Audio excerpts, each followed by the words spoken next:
السلام عليكم، ازيكم عاملين ايه؟ يا رب دايما تكونوا بخير. كل سنه وانتم طيبين. رمضان يعني كل يوم حلويات، كنافه وقطايف وبلح الشام وبسبوسه وكنافه بالقشطه وكنافه بنوتيلا. يعني حلويات يا رب كلنا بنتمنى طبعا كل ايام السنه تبقى رمضان، بس هو شهر بيجري بسرعه. يا رب يعودوا عليكم بخير كده وكل ايام تكون فرح وسعاده ويكون في طاعه الله. النهارده نعمل مع بعض كده بلح الشام بطريقه كده سهله وبسيطه، ويطلع معانا بلح الشام زي اللي بنجيبه من بره، وحلو جدا وخفيف. تكليه كده مش تقيل معاكي ولا اي حاجه.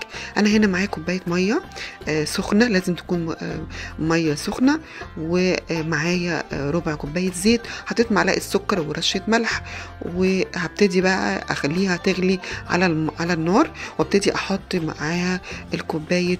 حطيت حوالي كوبايه ونص من الدقيق، على حسب ما انت ممكن تحطي كوبايه او كوبايه وربع. ان هنا حسيت ان المقدار البيض اللي انا هحطه كان المفروض 3 بيضات، انا حطيت 4 بيضات عشان الدقيق كان بيشرب سوائل. فانت ممكن تشوفي بقى الدقيق عندك بيحتاج سوائل ولا لا. يعني ممكن من 3 بيضات ل4 بيضات. حاولت ان انا اقلب خالص كده الدقيق في الميه في الزيت، ومعلقه السكر ورشه الملح لغايه ما الدقيق خالص يختفي ويستوي ويلم معايا كده في الحله او الطاسه اللي انا بعمل فيها.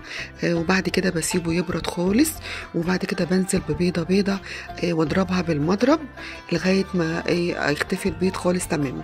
وابتدي اجيب بقى كيس حلواني كده، والبلبله اللي انا وريتها لكم اللي انا هعمل بيها بتاعت بلح الشام، وابتدي احط في الكيس. وهروح بقى على الزيت. طبعا نكون جايبين طاسه حاطين فيها زيت، بس الزيت ما يكونش سخن، يكون بارد خالص، ما نشغلش النار عليه. واول ما نشكل بقى معانا قطع وحدات بلح الشام، بعد كده نشغل النار. هبتدي اقص كده بالمقص على حسب المقاس اللي انت عايزاه، وانزل كده في الطاسه يكون فيها شويه زيت كده حلوين، وبعد كده اشغل النار.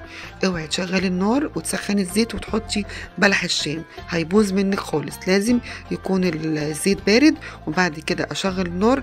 اول ما النار تشتغل على تحت الطاسه هبتدي الزيت بقى يسخن، ويبتدي بلح الشام يطفو معايا كده. بحرك الطاسه كده بايديا، بهزها كده بايدي عشان ما اقدرش اقلبها وهي بلح الشام طري. وبعد كده اول ما احس ان البلح الشام بتاعي لونه كده بقى ذهبي كده من تحت، ابتدي ان انا اقلب فيه. وفي وحدات هتلاقوها بتتقلب لوحدها في الزيت من غير انا ما اقلبها، لان هو بيبقى خفيف خالص لما الزيت يسخن، فابتدي بلح الشام يتقلب لوحده من غير انا ما اقلبه خالص. وهوريكم كده كام واحده بتتقلب لوحدها في الزيت. حتى انتم ملاحظين شايفين وانا بقلي كده، بصوا في كام واحده كده بتتقلب لوحدها من غير انا مقلبها خالص. اول ما يوصل لدرجه اللون اللي انا عايزاه ابتدي ان انا اشيله، احطه الاول في مصفى، وبعد كده احطه في السيرب بتاعي. السيرب بتاعي لازم يكون سيرب تقيل، ما يكونش خفيف، يكون السيرب بارد، واحط فيه بلح الشام وهو السخن على طول.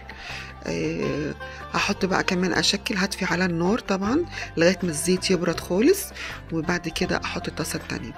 انا هنا حطيت بقى بلح الشام، وابتدي اقلبه بقى في الشربات او السيرب ده عندي من السنه اللي فاتت بجد، ولا جراله اي حاجه، حطاه باب التلاجة.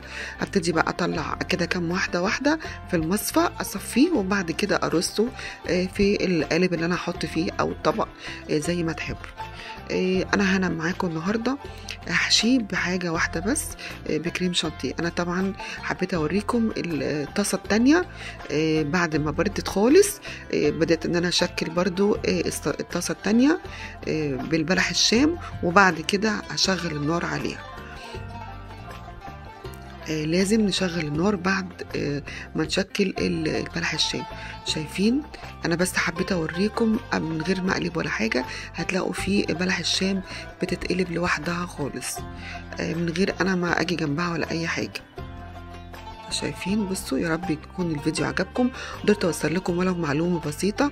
طبعا انا عارفه كلكم شاطرين وبتعملوا احلى حاجه لاولادكم وفي بيتكم، بس لو في حاجه مثلا معلومه مش كامله عندك، ممكن ناخدها من بعض، نكتسبها من بعض.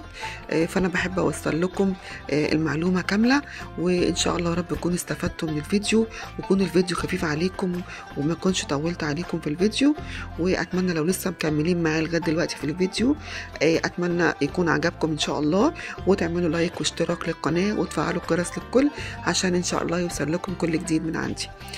انا بدات بقى هنا، عملت شويه بالسيرب، اخدت كده كام واحده، عملت كريم شانتيه، وهبتدي ان انا احشيه بالكريمه. مش عايزه ولا احشيه بالنوتيلا ولا باي حاجه تانية عشان يبقى خفيف. الواحد بيبقى فطران مش قادر ياكل اي حاجه تاني، لكن هو البلح الشام خفيف اصلا، مش تقيل زي اللي احنا بنجيبه من بره، وبجد طعمه حلو جدا، وممكن تاكلي منه كذا واحده ما تزهقيش منه، والسيرب بتاعه مظبوط. لو عايزه سيرب تقيل ممكن كل كوبايتين سكر، كوبايه ميه، او تعملي كوبايتين سكر، كوبايه ونص ميه، وتسيبيه يغلي لغايه تقلبيه وهو قبل ما تحطيه على النار، وبعد كده رشه من ملح الليمون. اشوفكم على خير ان شاء الله في فيديو جديد.